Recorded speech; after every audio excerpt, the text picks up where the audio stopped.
미국 뉴욕의 한식 레스토랑입니다. 고추장과 토마토를 버무린 소스에 새우를 얹은 전체 요리와 22도 한국 전통 소주 한 잔이 더해집니다.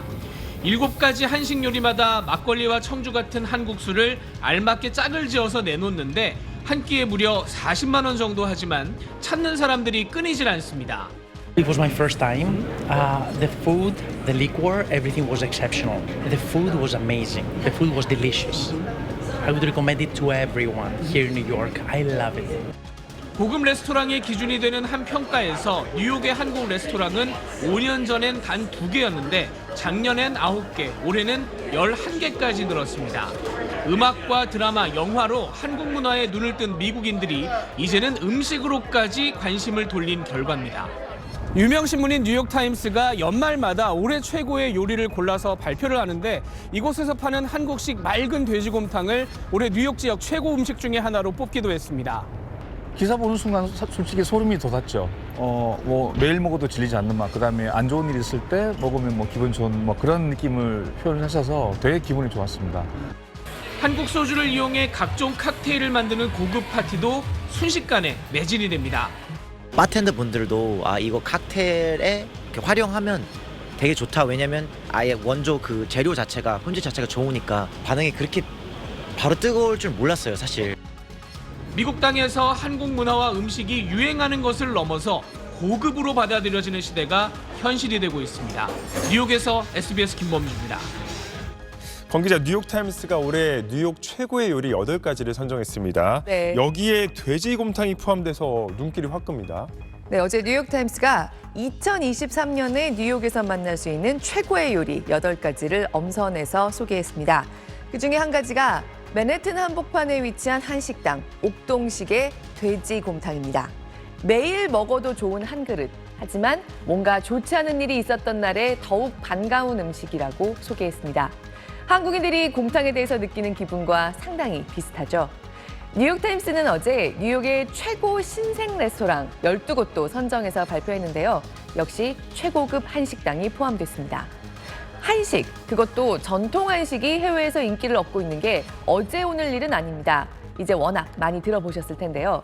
최근에 점점 더 뚜렷해지고 있는 현상은 저렴하고 대중적인 한식 메뉴나 가공식품에서 먼저 시작된 인기가 점점 가장 상단의 최고급 식당 사이에서 퍼지고 있다는 겁니다.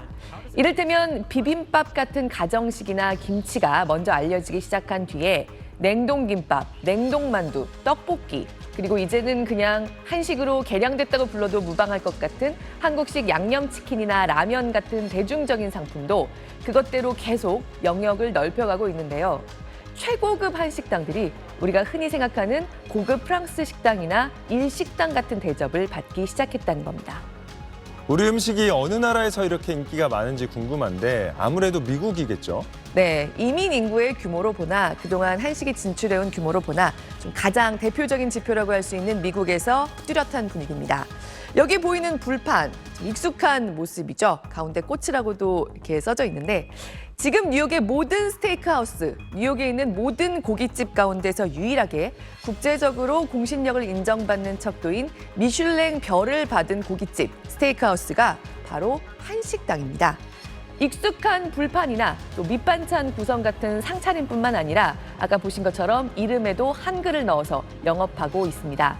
그 앞에서 기다리면 유명인들을 볼 수 있다고 할 정도로 유명세를 얻고 있습니다. 이런 명성을 얻은 고급 식당들은 보시는 것처럼 한식의 개성과 정체성을 적극적으로 드러내서 오히려 더 인기를 얻고 있는 것도 특징입니다. 과거에 고급 일식이나 프랑스 식당들이 누리던 위상과 이미지를 최근에 한식당들이 누리고 있다는 평가가 현지에서도 나오고 있습니다. 일단 한국 문화의 위상이 올라가면서 한식에도 새로운 이미지들이 더해진 점이 크고요. 우리나라의 식문화 자체가 점점 더 발전하면서 요리와 영업에 있어서도 좀 더 노하우를 갖춘 고급 인력들이 본격적으로 진출해온 게 중요한 요인으로 꼽힙니다. 과거에 한식을 해외에 알리려고 할 때마다 고질적인 문제로 꼽혔던 체계성이나 전문성을 갖춰가고 있다는 겁니다. 90년대까지만 하더라도 한국에서 뉴욕으로 미국으로 이민을 와서 먹고 살려고 차렸고 적당한 수의 교민과 유학생 이런 사람들이 와서 손님으로 와서 그게 이제 수요 공급이 맞아서 시작이 된 거죠. 한국 식당이 제대로 레스토랑 리뷰를 받아본 적이 없고 가성비 집 이런 거에 한번 나오거나 정도밖에 없었다고요. 근데 그게 이제 전문적으로 레스토랑을 경영한 그런 경영자들 그리고 요리학교에서 요리를 배운 셰프들이 조인을 하면서 그 위상이 크게 올라가게 됐죠. 네, 이런 분위기가 수출로 쭉 이어지면 좋겠는데요. 실제로 우리 농수산식품의 수출은 최근에 계속 늘고 있죠. 네, 우리 농수산식품 수출 지난 2021년에 처음으로 100억 달러를 돌파했고요. 지난해 다시 한번 역대 최대 규모를 갈아치웠습니다.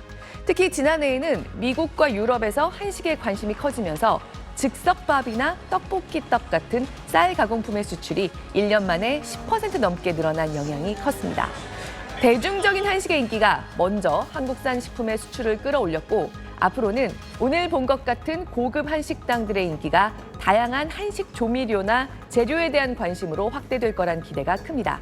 우리가 파스타 소스 같은 걸 당연한 것처럼 사서 쓰고 있듯이요. 우리 조미료나 식품 중에 그런 잠재력을 지닌 품목들이 있다는 거죠. 그렇게 더 자리 잡기 위해서 앞으로의 과제는 한식을 우리 이름 그 자체로 알릴 수 있게 꾸준히 노력해야 한다는 게 전문가들의 조언입니다. 맨 처음에 보여드렸던 한식당, 뉴욕 한복판에서 돼지곰탕이라는 우리말 이름을 그대로 쓰고 있고 뉴욕타임스에도 그대로 소개되고 있습니다. 바로 이런 식으로 한식 요리와 재료, 조미료들의 이름을 표준화해서 알리는 작업이 앞으로 중요하다는 겁니다.